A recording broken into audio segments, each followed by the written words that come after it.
What's up, everybody? It's Bear with BearIndependent.com, and today we're talking about police encounters. What do you do?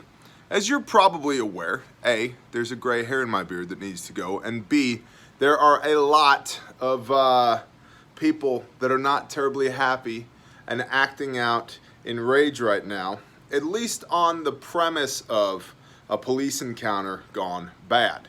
So how do you not be one of these people? Let's talk about that. First, here is a graph of the number of people who were shot to death by police by race from 2017 through 2020. As you may note from this graph right here, and by the way, feel free to screenshot it at any point. While race does, by the numbers, appear to be a contributing factor, these white folks over here got shot the most out of anybody. These are black folks over here. They got shot a bunch too. I'm not saying they didn't. These Hispanic folk also got shot a bunch. These other people got shot a bunch. And these unknown people got shot a bunch. But the clear winner on shot to death by police officers were white folk.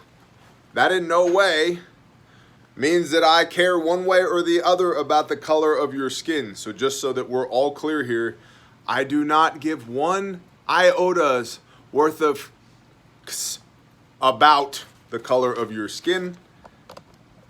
This here American flag, I believe in, and I believe in what it represents, that all men are endowed by their Creator with certain inalienable rights, and among these are life, liberty, and the pursuit of happiness. Just so we've got that out of the way, let's talk about police encounters.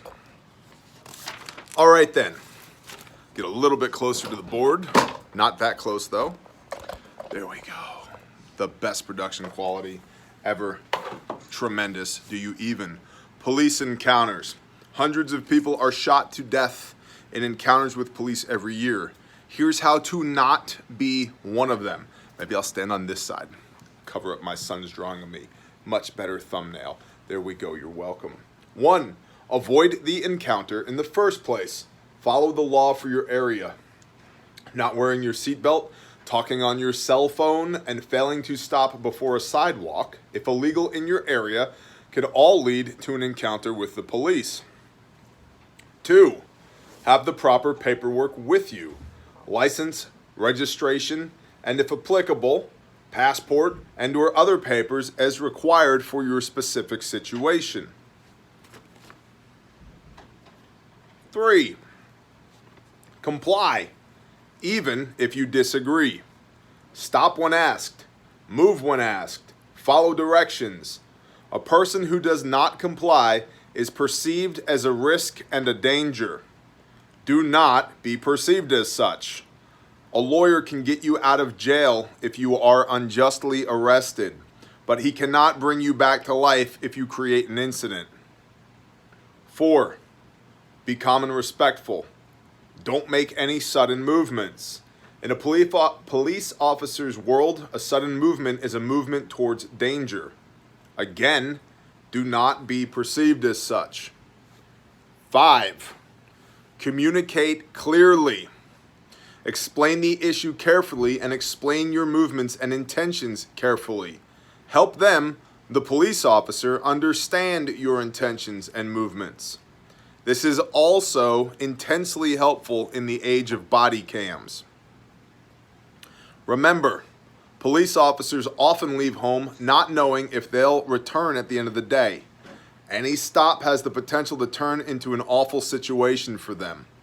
They have no reason to assume that you're not a threat. In a traffic stop, turn off your vehicle, put the keys on the dash, lower your window, gather your papers, and put your hands on the steering wheel and keep them there. Do not exit the vehicle unless asked to do so. As a note, if you conceal carry, make sure you are aware of the duty to inform laws in your state and the states in which you will be traveling.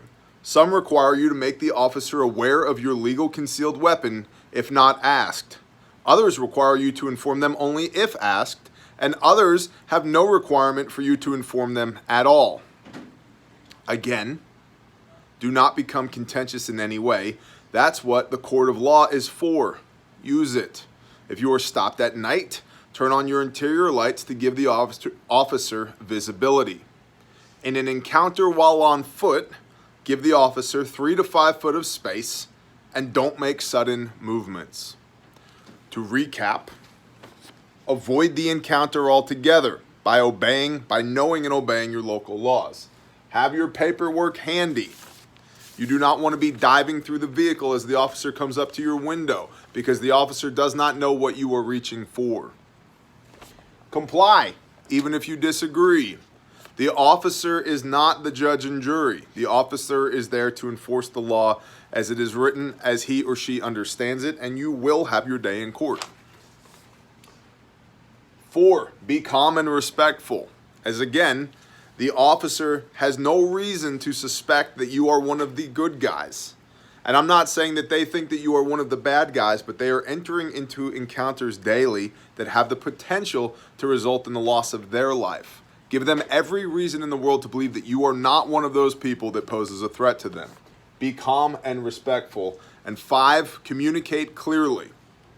Speak slowly, clearly, honestly. Let them understand why you are doing what you are doing. That's going to help you out greatly. And in the vast majority of instances of encounters that I've had with police doing these 5 things, no issues whatsoever. And the few minute handful of issues that I've had were easily resolved beyond those encounters. So, thank you for being here. Thank you to the Dance Monkeys at intel@bearindependent.com for putting this one-sheeter together. We appreciate you greatly. If you'd like to support us on Patreon, you can click the baby bear. $1 a month, 3 cents a day. We appreciate y'all. Have a good one. Shalom.